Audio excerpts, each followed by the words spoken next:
On that day in 1985, the routine of American suburbia was shattered by a silence that, to counterintelligence professionals, sounds louder than any explosion. Vitaly Sergeyevich Yurchenko, a man who carried hundreds of names, codes, and operational schemes in his memory, simply vanished from the radar, leaving behind only a cold void and the bewilderment of his colleagues. According to declassified data from the Committee for State Security, the path of this man toward his final choice began decades before that fateful Roman afternoon, in the cramped offices and snow-covered training grounds of closed educational centers. Vitaly Sergeyevich Yurchenko, known in inner circles by a call sign that remains classified as top secret to this day, was the ideal candidate for work on the front lines of the secret war. His origin from a simple working-class family, his impeccable service in the Navy, and his analytical mindset made him not just an operative, but a living instrument of the state will. He was unremarkable in the best sense of the word, possessing that rare appearance that allows a person to dissolve into any crowd, whether in the Moscow metro or a busy street in Washington. Training in the educational center near Leningrad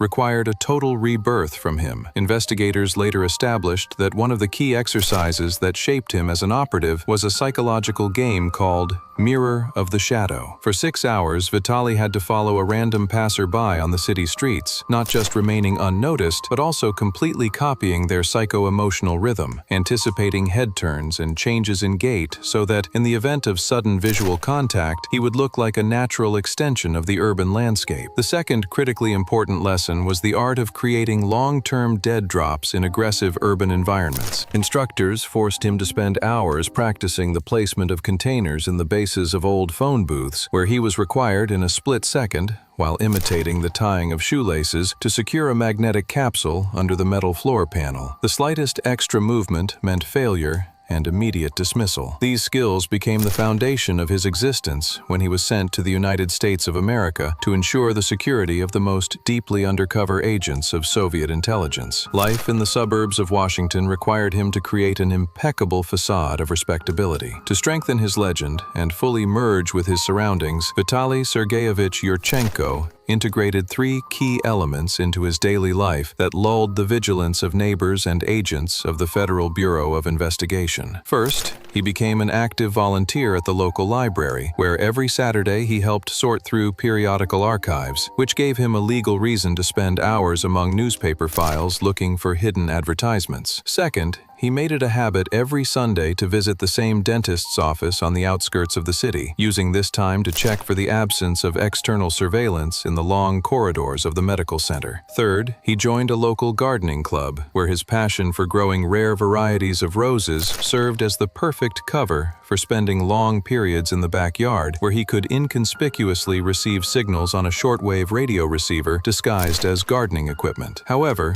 behind this outward serenity, tension was mounting. One evening, as twilight thickened over their cozy home, a conversation took place between Vitaly and his spouse that exposed a deep crack in his soul. She asked him why he stayed late at the library so often and seemed so detached, to which he replied that he was simply tired of the monotony of office work at the trade mission. His wife took his hand and said that sometimes it seemed to her as if she were living with a ghost, a person she knew down to the smallest habits, but whose thoughts were always thousands of miles away. At that moment, Vitaly felt the suffocating weight of his double life. He looked into her eyes, realizing that every minute of their shared happiness was built on a foundation of lies, and that his true mission would sooner or later require him to break this connection without the right to an explanation. His attachment, which was originally part of a professional imitation, had grown into something more, becoming his most vulnerable point and simultaneously his primary curse. His methods of work were refined to the point of automaticity, turning every operation into a complex dance of shadows. One of the most significant actions was the transfer of strategically important information regarding the movements of Central Intelligence Agency employees. Preparation began 3 days in advance. Vitaly spent several hours in a dark room, photographing documents onto microfilm, using a miniature camera mounted in a cigarette lighter. He then encoded the message using a book cipher based on a rare edition of poetry kept in the very library where he volunteered. The travel route was laid out through 3 states using 4 different vehicles to finally shake off any possible tails. In the final stage, he arrived at Rock Creek Park. The exact transfer point was in the base of an old, semi-abandoned phone booth near the west entrance. Vitaly went inside, pretended to dial a number, and with a quick, practiced motion, secured the container under the panel. 15 minutes later, a brush contact took place with a diplomat handler from the Committee for State Security on a crowded station platform. They passed each other, barely touching shoulders. The handler uttered a code phrase about how the weather in Leningrad promised to be cold, to which Vitaly replied that he had always preferred the coolness to the summer heat. This exchange confirmed the successful drop and the absence of surveillance. The information was useful, but not revolutionary, confirming his status as a competent performer who did not claim to be a superhero. The collapse came unexpectedly when a change in the operational situation and internal purges in the intelligence apparatus created an atmosphere of paranoia. Vitaly felt the noose tightening and received a prearranged danger signal via a newspaper advertisement for the sale of old furniture. His internal monologue during those hours was a painful process of weighing his ideological duty to the motherland against his human attachment to the family that had become his only anchor in an ocean of lies. He understood that if he stayed, he would fail the system and expose his loved ones to the danger of discovery, and if he left, he would forever become a traitor to them, abandoning them to their fate. In the end, professional deformation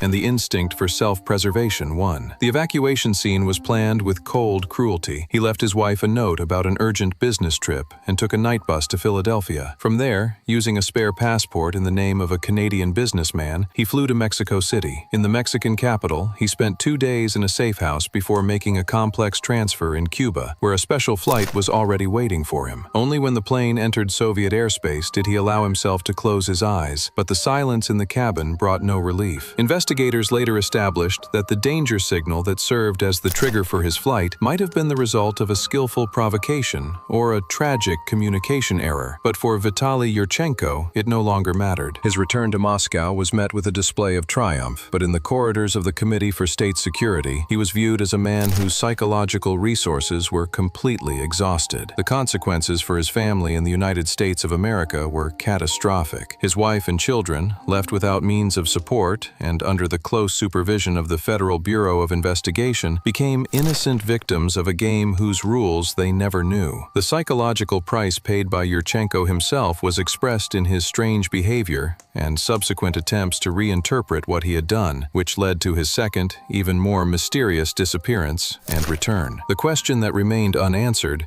is not how valuable the information he transmitted was, but exactly what broke inside this flawless mechanism. What won in the end, the unshakable ideology drummed in by teachers in Leningrad, or the duty to the service that had become his only authentic identity, displacing the human being. This dramatic contrast between the routine of the American dream and the icy cold of betrayal remains one of the darkest lessons in the history of illegal intelligence, a reminder that in the world of shadows, every second of a pretended life must be paid for with decades of real loneliness. Documentary evidence from that time only confirms that in this war, there are no winners, only those who managed to slip into the shadows in time, leaving behind the ruins of others' lives and insoluble riddles for future historians of intelligence services. All the numbers and dates of this story, from 1975 to the moment of his final disappearance, add up to a single requiem for a man who tried to serve two masters, his duty and his heart, but in the end remained faithful only to the void that he himself created around him in his endless search for the perfect cover. The Committee for State Security forever kept his file in the archives under the stamp of top secret, but no seals can hide the tragedy of a personality crushed by the millstones of two great empires in the era of their most fierce confrontation.